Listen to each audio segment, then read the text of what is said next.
Welcome back to episode 2 of the Truth Behind the Camera podcast. I'm Jordan Climbs, and in this episode, we will talk about being underneath the headset.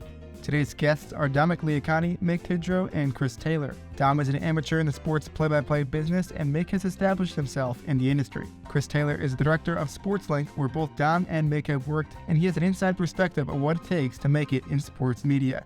These guests will teach us about the importance of hard work and betting on yourself, two skills that all people can use. To start off today's podcast, let's hear from Dom and Mick to hear a bit about their background in sports play-by-play. This past summer, I was with the Illinois Valley Pistol Shrimp doing play-by-play on the radio on the road for the team, as well as on-field emceeing. And then this summer, I'll be going to Bismarck, North Dakota to do play-by-play on the Northwoods Lake TV network. I'm in my first year as a broadcast voice of the Ball State Cardinals. I spent a season out in minor league baseball in Missoula, Montana, when they were the Osprey. Now they're the Paddleheads. I spent 2.5 years in North Dakota at Beck Sports Network, a full regional television company, and worked 2 years with Learfield as a graduate student at Ball State with the women's basketball, football, and baseball program. So, and a wide variety of experience and opportunities to grow and learn and take chances. It's been a fun journey that has seen a lot of different steps to be where I am today. When trying to pave your path in the sports play-by-play arena, you have to make some tough decisions that might be scary. And Dom went through those decisions this year. It definitely wasn't easy. I had to have lengthy talks with my parents, kind of just, seeing if it was the right fit for me.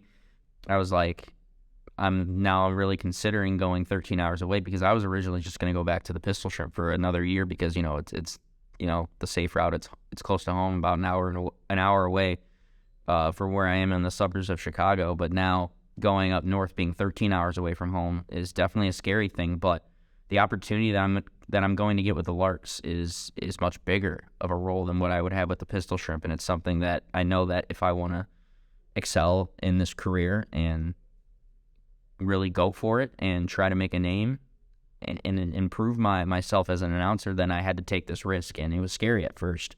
Don't get me wrong, but I'm super excited for this challenge and opportunity ahead. Similar to Dom, Mick had to take a big risk in order to advance his career. The one that sticks out to me would be moving to Missoula after my bachelor's degree finished in 2018.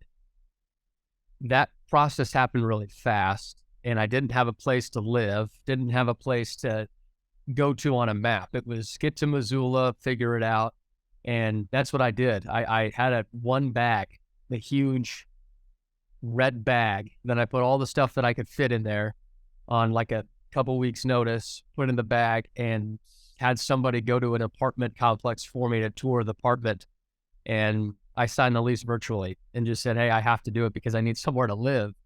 And got to Missoula, took an Uber to the leasing office, finished the paperwork, took an Uber back to the place I was going to move into, dropped my bag down, went and bought a bike and an air mattress, and lived very simply for several months throughout the minor league baseball season. And that was a moment where I learned if I loved this profession or not. That would be the make or break summer. And I thoroughly enjoyed the summer and knew that this is what I wanted to do. So through that adversity, I had to find different solutions. Well, I didn't have the answer in front of me of how I'm going to get from point A to point B. I don't have a vehicle. I don't have this or that. I had to Uber and figure it out for a couple of times before I was able to finally settle in.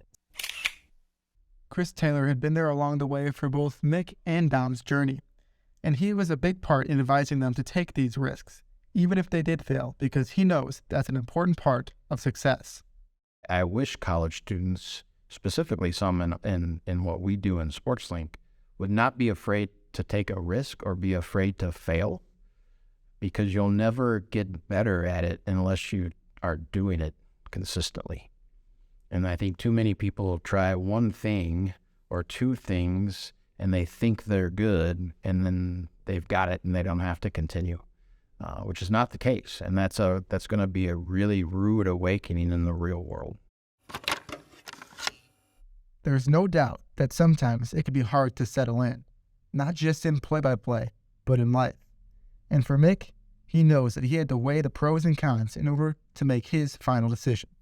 I think the approach is, what's the payoff at the end of the day versus what's the consequence of if I do this risk? What is the good versus the bad of the risk? And for me, to use that Montana example, the risk was, okay, maybe I end up not liking this profession anymore, but I still gained a great summer and had a good time. This is only a 1-year commitment. It's not something that I have to commit to after this. The other cons were, I had my now wife, she's my girlfriend at the time. Well, what if the long distance doesn't end up working and we don't make it? And things happen in that respect. Then I just wrote down, well, all the positives are, what if you love it more than anything else? What if you continue your love for baseball and broadcast? It was a pros and cons versus how heavy were the cons to try and pull down the pros. And a lot of discussion within who I was to make those decisions. Not easy decisions when people are trying to go back and forth on what the best decision is within those processes. Just think of all of the good things that could come out of it, and be realistic in what are the bad, and see how they could outweigh each other. Even after you've made your final decision on what you want to do, that's only half of the battle. And even though Dom's a youngster in the play-by-play industry, he knows about the battle and the work that is needed in order to find success.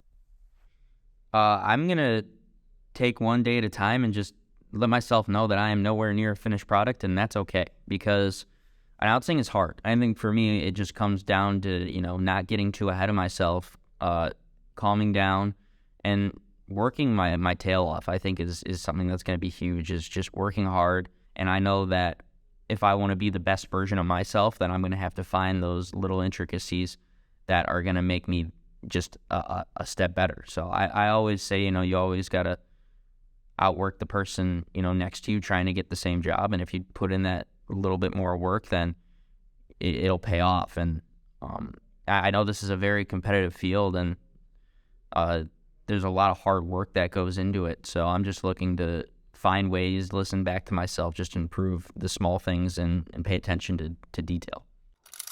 Figuring out how to manage your way around the clutter of work is a tough task.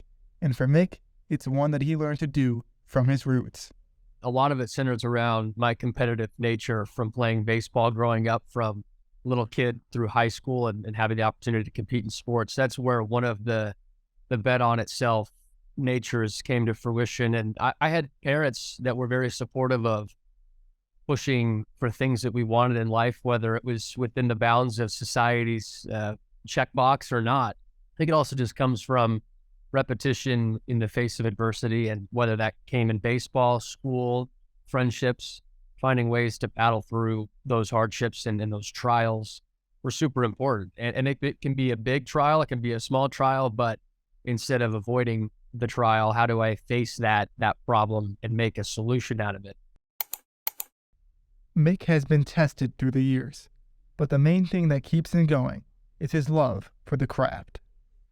The love of the craft, the art form of calling a game and being ingrained with the teams, the players, the coaches, the personnel, the admins, the continuity that's in sports is something that I've loved ever since I was a little kid. So that aspect and just the love for doing the act of calling a game. Holding on to your dreams can be scary, but for our guests today, they know the importance of betting on yourself. I have a mentor who shared with me many, many moons ago, who told me that if you don't believe in yourself, no one else is going to believe in you. And I think, if you don't believe in yourself to do that in this industry, which can be a hard industry, you can get lost in all of that. You have to have that power to know that you're on the right path and that you believe in yourself. And, hey, if I don't do as well here, that's okay. I'm in the process of getting better. Take the risk on yourself when you know in your gut and in your heart it's the right thing to do. If your gut's telling you that it's not, listen to that. And every time I've trusted my gut, whether it was to do something or not to do something, it's turned out to be a decision that was right and was what was best. Pursuing your passion without knowing the outcome can be scary, but Dom, Mick, and Chris teach us that it is all worth it because life is about finding what you love. Even if you're not working in sports, I hope you learned something from our 3 vulnerable guests. We'll be back with episode 3 at the end of April, so stay tuned for more hidden truths. Until then, follow us on Instagram, Twitter, and TikTok at The Truth Behind the Camera. I'm Jordan Climbs, and this has been The Truth Behind the Camera.